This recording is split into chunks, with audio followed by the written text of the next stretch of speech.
So who am I? This the profound question. I'm at a lake, and this is the lake that I used to come to just over a year and a half ago when I used to work for someone else. I'd be here lunch times, sometimes after work, and this is where I'd record videos. This is where I'd sometimes coach people. This is where I'd be coached actually. This is where I'd write, where I'd create. I used to come cycling around here and then create something, write an article or, get inspiration. And I used to dream, I'd be dreaming of a life when I set the rules, when my time is my own and I'm coaching people as a profession, rather than just part-time. And so for me coming back here, it's pretty incredible that I've created what I wanted. I am fully in charge of my life. Now, if you want to know more about me, there's two major things in my life that have probably led me to doing this. The first one was about 3.5 years ago, when my father died. It was actually at the time it wasn't a wake-up call. At the time I just went into a pit of depression, I guess you could call it, like a black cloud. And all the regrets I had at the time, the amount I failed him, all that kind of stuff. When I came out of that was when I began to look forwards and to think about the family I had and what I wanted to do. And that's when I went on I really went on a serious, like, everything's going to change and I'm going to make it happen. And so I embarked on a series. I learned so much. I got myself coaches, mentors. I started to build a world around me of the people doing what I'd love to do. Other coaches, people who are way ahead, who are at the very top of the field, earning millions, down to just people at the beginning of their journey like me.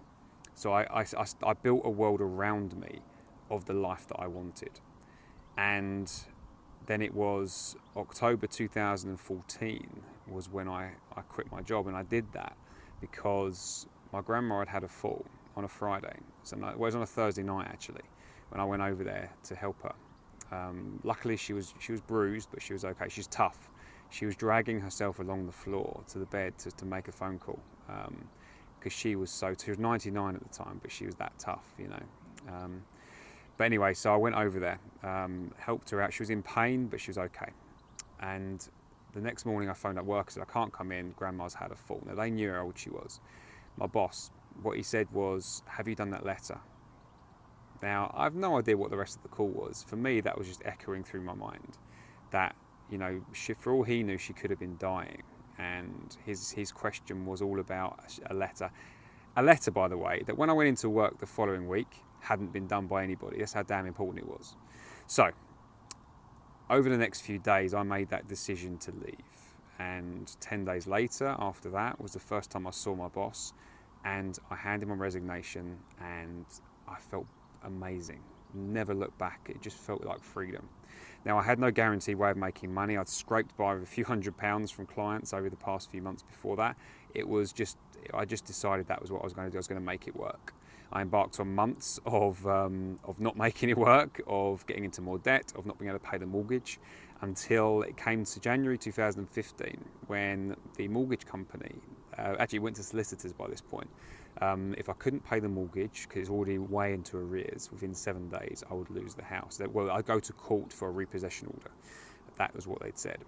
And in that moment of hearing that, it was like something washed over me. All that was my biggest fear, really. That was what was making me, that was the thing I was scared of most. And when I heard those words, I had to literally imagine going to court, having the conversation, and I realised that I'd be okay. My family would be okay, whatever happened. And so that's when I feel like I became financially free. And interestingly, after struggling, I actually started to make some money then. I put it down to no longer being needy.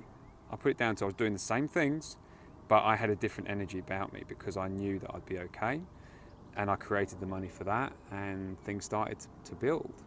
A few months later, April, May, that was when I knew that I would never work for anyone again, and I became a true entrepreneur and was able to create my future.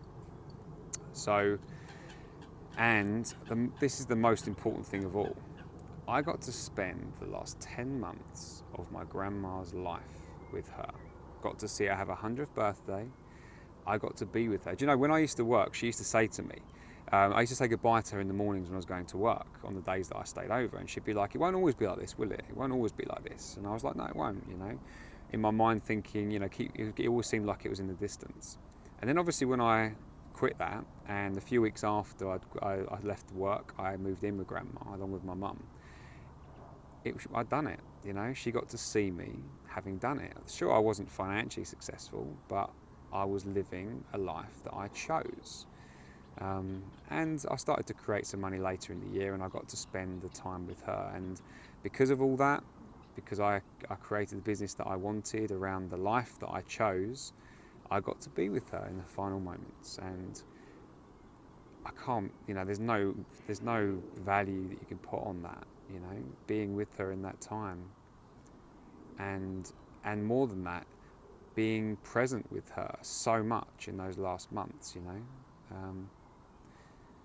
Probably one of the most, if not the best thing I've ever done in my life.